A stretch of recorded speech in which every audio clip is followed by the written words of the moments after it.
Antivirus antivirus हम सबके PCs and laptops में इंस्टॉल्ड होते हैं एंड ये एक बेसिक सिक्योरिटी टूल होता है। बट 90% लोगों को ये पता ही नहीं कि एंटीवायरस एक्चुअल में काम कैसे करता है। ऊपर से तुम लोग वायरस एंड मैलवेयर को एक जैसा ही समझने लगते हो, जबकि वायरस एक पर्टिकुलर टाइप का मैलवेयर होता है जो किसी भी फाइल में अटैच होके आता है एंड वेट करता है कि तुम कब उसको रन करो, कब उसको एग्जीक्यूट करो एंड वो अपना काम कर दे। अब पहले के टाइम में जो एंटीवायरस सॉफ्टवेयर होते थे वो रिलाय करते थे सिग्नेचर बेस्ड डिटेक्शन सिस्टम्स पे।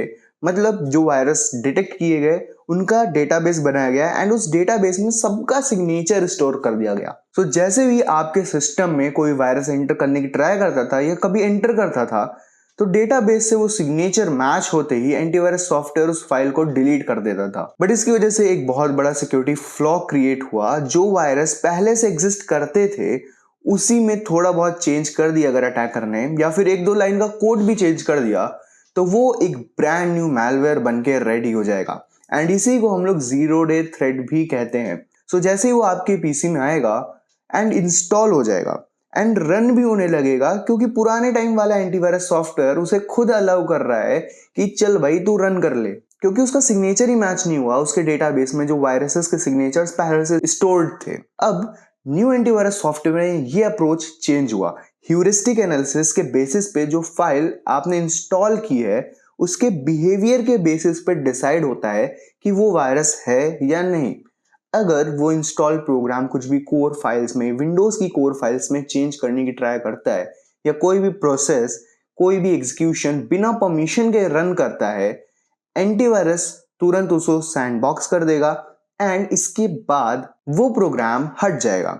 अब बस इसका एक छोटा सा ड्रॉबैक ये है कि इसकी वजह से आपका CPU usage and RAM usage ज्यादा होगा, जिसकी वजह से आपका कंप्यूटर आपको कई बार स्लो फील होगा क्योंकि बैकग्राउंड में स्कैन्स चल रहे होते हैं। Now let's talk about firewalls. So firewalls basically आपके अपार्टमेंट के वो सिक्योरिटी गार्ड अंकल की तरह है जो कि ये काम करते हैं कि कंप्यूटर सिस्टम एंड इंटरनेट के बीच में बैठ करके सिंपली बस इंटरनेट ट्रैफिक को मॉनिटर करता है एंड कुछ सेट ऑफ रूल्स के अकॉर्डिंग ये डिसाइड करता है कि क्या आपके पीसी में जाएगा एंड क्या ब्लॉक हो जाएगा। अब प्रीवियस जनरेशन के फायरवॉल्स पैकेट फिल्टरिंग का यूज करते थे मलिशियस ट्रैफिक को रोकने के लिए।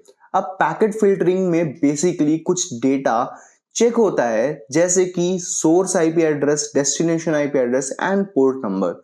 सो अगर कोई भी डेटा किसी सस्पिशियस आईपी से किसी अनऑथोराइज्ड पोर्ट पे जा रहा है तो सिंपली वो वहीं पे ड्रॉप हो जाएगा। बट पैकेट फिल्टरिंग फायरवॉल हद से ज्यादा डम होता है, क्योंकि वो एक एक पैकेट को आइसोलेटेड वे में फिल्टर करता है एंड उसको चेक करता है, बट उसको कोई कॉन्टेक्स्ट नहीं पता होगा कि पूरा डेटा एक्चुअल में है क्या। सो बेसिकली अटैकर ने एक चीज फिगर आउट करी कि अगर मल्टीपल पैकेट्स में मैलवेयर को स्प्लिट करके भेजना शुरू किया जाए एंड सिंस फायरवॉल कोई कॉन्टेक्स्ट नहीं समझ आता एंड वो फिल्टर नहीं होगा एंड मैलवेयर एग्जीक्यूट हो जाएंगे। सो इस चीज को रोकने के लिए स्टेटफुल इंस्पेक्शन फायरवॉल यूज होती है जो पैकेट को इंडिविजुअली नहीं बल्कि एक पूरे कॉन्टेक्स्ट में ट्रीट करती है। सो जब भी आपका ब्राउजर कोई वेबसाइट एक्सेस करने की ट्राई करता है, सो जो पोर्ट ओपन होता है पैकेट ट्रांसफर के लिए एंड अगर कोई अटैकर पैकेट इंजेक्ट करने की ट्राई करता है तो फायरवॉल सिंपली अपने दरवाजे बंद कर लेता है उसके लिए, क्योंकि उसे पता है कि इस पर्टिकुलर कन्वर्सेशन के लिए कोई भी सेशन एक्टिव नहीं है। Now let's talk about VPN.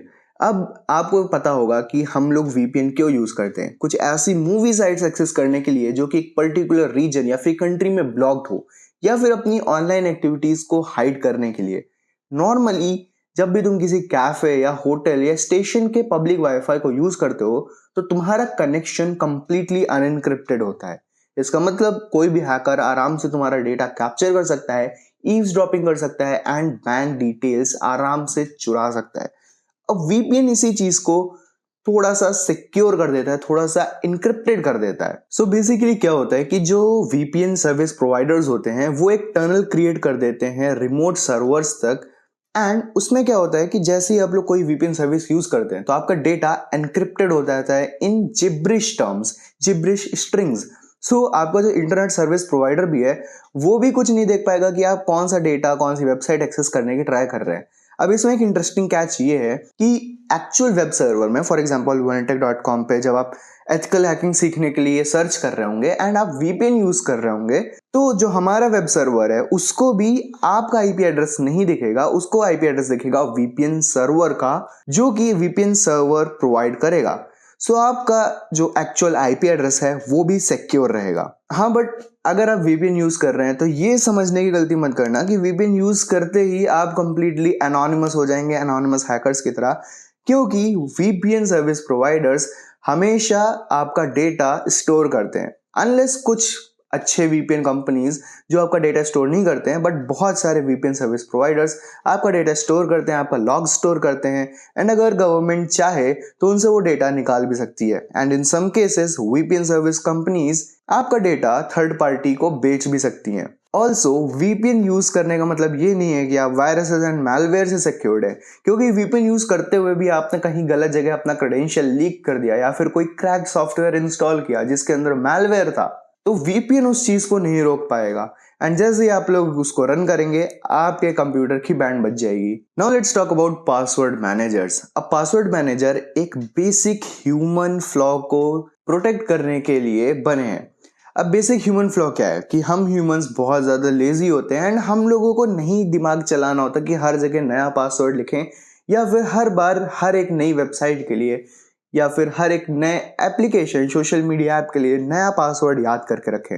So basically हम लोग क्या करते हैं, हर जगह एक सेम पासवर्ड यूज करते हैं। फॉर एग्जाम्पल मैंने इंस्टाग्राम अपना अकाउंट बनाया, वहां पे मैंने यूजर नेम सुयश डाला एंड उसका पासवर्ड मैंने पासवर्ड 123 लिख दिया। अब मुझे दिमाग नहीं लगाना है कि मैं यूट्यूब पे जब अकाउंट बना रहा हूँ या फिर एक्स पे जब अकाउंट बना रहा हूँ तो वहां पे भी मुझे नया पासवर्ड डालना है। मैंने वही सेम पासवर्ड हर जगह डाल दिया। अब क्या होगा, अगर कहीं से भी शायद एक्स से या फिर यूट्यूब से या फिर इंस्टाग्राम से कभी मेरा पासवर्ड लीक हुआ हो किसी डेटा ब्रीच में या किसी भी दूसरे ऐप से, अब हर जगह तो मेरा सेम पासवर्ड था। अब एक हैकर क्या करेगा, हैकर्स हमेशा प्रीवियस डेटा ब्रीचेस का जो डेटा होता है वो पूरा डेटाबेस खरीदते हैं।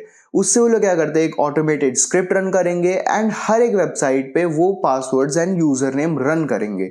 उससे ये होगा कि अगर आपने कहीं पर भी सेम पासवर्ड यूज किया होगा तो बिना किसी भी वेरिफिकेशन के वो यूजर नेम एंड पासवर्ड का यूज करके आपके अकाउंट को एक्सेस कर सकते हैं बिना आपको पता लगे। एंड इसी प्रॉब्लम को सॉल्व करता है पासवर्ड मैनेजर। सो पासवर्ड मैनेजर क्या करता है, जैसे भी आप कोई पासवर्ड नया क्रिएट करते हैं एंड वो पासवर्ड मैनेजर एक्सटेंशन में जा करके कुछ रैंडम जिब्रिश हैशेस में कन्वर्ट हो जाता है एंड वो जाता है एक हाईली इनक्रिप्टेड पासवर्ड वॉल्ट में, जिसमें वो हैश स्टोर होता है ना कि आपका एक्चुअल पासवर्ड। एंड ये ऑपरेट करता है जीरो नॉलेज आर्किटेक्चर पे।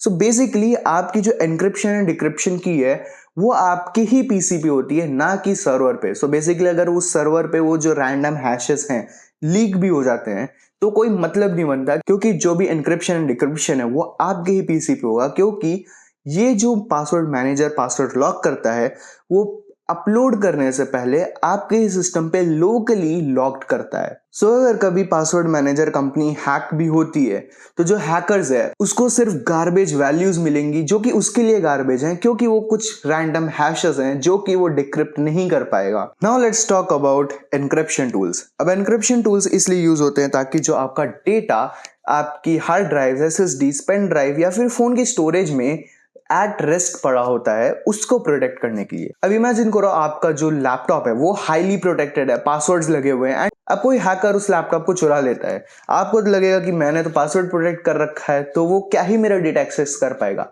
ऐसा नहीं होता, वो सिंपली आपकी हार्ड ड्राइव निकालेगा, आपकी पेन ड्राइव निकालेगा और अपने पीसी में जैसे कनेक्ट करेगा आपकी सारी फाइल्स, इमेजेस, पीडीएफ्स, डॉक्यूमेंट्स, हर एक सेंसिटिव डेटा वो आराम से एक्सेस कर सकता है।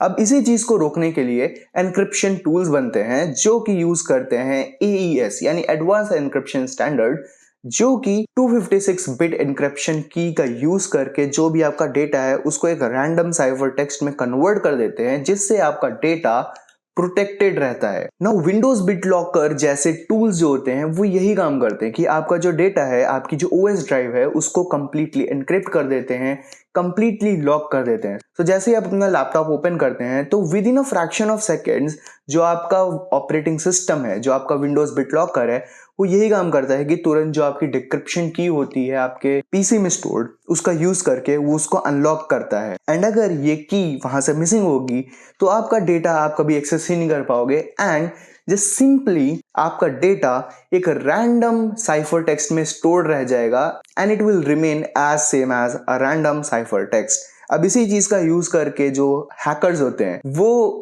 रैंसमवेयर अटैक्स भी करते हैं। बेसिकली एनक्रिप्शन एल्गोरिदम्स का यूज करके वो आपके डेटा को एनक्रिप्ट कर देते हैं एंड आपसे पैसा मांगते हैं डिक्रिप्शन की देने का।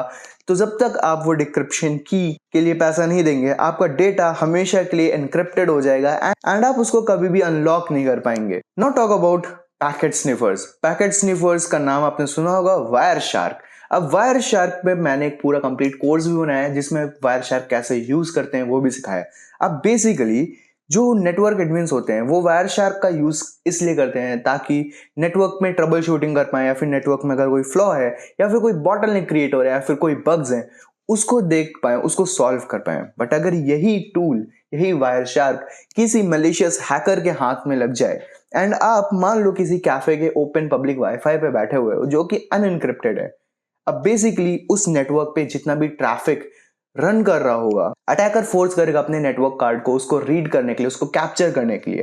एंड वो सारा डेटा जो कैप्चर करेगा वो सारी चीजें देख सकता है कि आप कहाँ पे जा रहे हो, किस वेबसाइट पे क्लिक कर रहे हो, क्या डेटा डाउनलोड कर रहे हो, कहाँ पे लॉग इन कर रहे हो, एंड वो सारा डेटा यहाँ तक कि प्लेन टेक्स्ट में भी देख सकता है। Now let's talk about penetration testing tools. अब penetration testing tools ethical hackers use करते हैं किसी भी कंपनी में अगर किसी वेबसाइट पे या फिर उनके सर्वर पे कोई भी बग है या फिर कोई भी ओपन पोर्ट है जो कि ओपन नहीं होना चाहिए या फिर कोई भी सिक्योरिटी फ्लॉ है, उसको मॉनिटर करने के लिए यूज करते हैं, उसमें फ्लॉज निकालने के लिए यूज करते हैं ताकि वो फ्लॉज कंपनी को पहले पता चल जाए, इससे पहले किसी मलिशियस हैकर को पता चले। सो बेसिकली इनका काम सिर्फ कंपनी के फ्लॉज एंड बग्स को ढूंढना होता है एंड फिक्स करना होता है। अब ये टूल्स में Metasploit, Nmap, John the ripper, hydra and ये सारे जैसे टूल्स आते हैं। बेसिकली काले लिनक्स में जितने भी टूल्स होते हैं ये सब पेन टेस्टिंग टूल्स होते हैं। बट यही पेन टेस्टिंग टूल्स दो धारी तलवार का काम करते हैं क्योंकि ये टूल्स एथिकल हैकर्स तो यूज करते ही हैं बट वो हैकर भी यूज करते हैं जिनका इंटेंट मलिशियस होता है। सो बेसिकली इन टूल्स का यूज करके वो लोग ऑटोमेटेड स्क्रिप्ट्स रन कर सकते हैं, किसी भी कंपनी के ऊपर अटैक्स कर सकते हैं, ओपन पोर्ट्स फाइंड कर सकते हैं ऑटोमेटेड स्क्रिप्ट का यूज करके। एंड अगर उनको कोई वल्नरेबिलिटी मिलती है, कोई जीरो डे थ्रेट मिलता है, तो इससे पहले कंपनी को पता चले वो उनके ऊपर अटैक करके काफी बड़ा नुकसान भी कर सकते हैं। Now let's talk about IDS and IPS। So IDS का फुल फॉर्म होता है intrusion detection system and IPS का फुल फॉर्म होता है इंट्रूजन प्रिवेंशन सिस्टम। अब आपको फायरवॉल का काम तो पता होगा कि फायरवॉल कैसे काम करता है। वो एक सेट ऑफ रूल पे काम करता है, अगर कुछ भी रैंडम मलिशियस या फिर सस्पिशियस डेटा आता है तो वहीं पे उसको ब्लॉक कर देता है। बट IDS कंप्लीटली डिफरेंट काम करता है। वो चेक करता है, वो मॉनिटर करता है कि जितने भी इनकमिंग एंड आउटगोइंग पैकेट्स हैं या फिर सिस्टम फाइल्स हैं उनको अच्छे से स्निफ करता है एंड पता लगाता है कि इसमें कौन सा मलिशियस है कौन सा नहीं है, एंड तुरंत वो एडमिनिस्ट्रेटर को अलर्ट कर देता है। इससे क्या होता है, कंपनीज को पता चल जाता है कि कोई साइबर अटैक हो रहा था या फिर कोई मलिशियस डेटा भेजा जा रहा था। एंड इससे जस्ट थोड़ा सा डिफरेंट काम करता है IPS, that is intrusion prevention system. अब बेसिकली इंटरनेट से कोई भी चीज ऑर्गेनाइजेशन के नेटवर्क में जब एंटर कर रही होती है तो फायरवॉल के बाद इंट्रूजन प्रिवेंशन सिस्टम बस उस लाइन में बैठता है, नेटवर्क ट्रैफिक को देखता है एंड वो उस डेटा को तुरंत ड्रॉप कर देता है जो भी मलिशियस होता है या फिर सस्पिशियस होता है। बेसिकली सिर्फ वही डेटा IPS से पास करेगा जो कि मलिशियस नहीं होगा एंड वही आगे जाएगा कंपनी के एम्प्लॉयज के पास। सो बेसिकली इंट्रूजन डिटेक्शन सिर्फ बताता है कि क्या अटैक हो रहा है एंड इंट्रूजन प्रिवेंशन उससे एक लेवल एडवांस होता है जो कि अगर कुछ भी सस्पिशियस मिला तो वहीं पे वो कनेक्शन को ड्रॉप कर देगा या फिर फायरवॉल रूल्स को रिकॉन्फ़िगर कर देगा या फिर जो भी मलिशियस या फिर कॉम्प्रोमाइज सेगमेंट होगा उसको कंप्लीटली आइसोलेट कर देगा, इससे पहले कि जो मैलवेयर कंपनी में एंटर कर रहा है वो किसी को इन्फेक्ट करे। सो यस, अगर आपको भी पैकेट स्निफिंग या फिर वायर शार्क यूज कर रहा है या फिर बग बाउंटी करना है, कंपनीज में बग्स निकालने हैं या फिर नेटवर्क में फ्लॉज निकालने हैं, एक एथिकल हैकर की तरह वर्क करना है, जॉब लेनी है, then you can check out free cybersecurity courses on warrantech.com and Wireshark course live on our YouTube channel.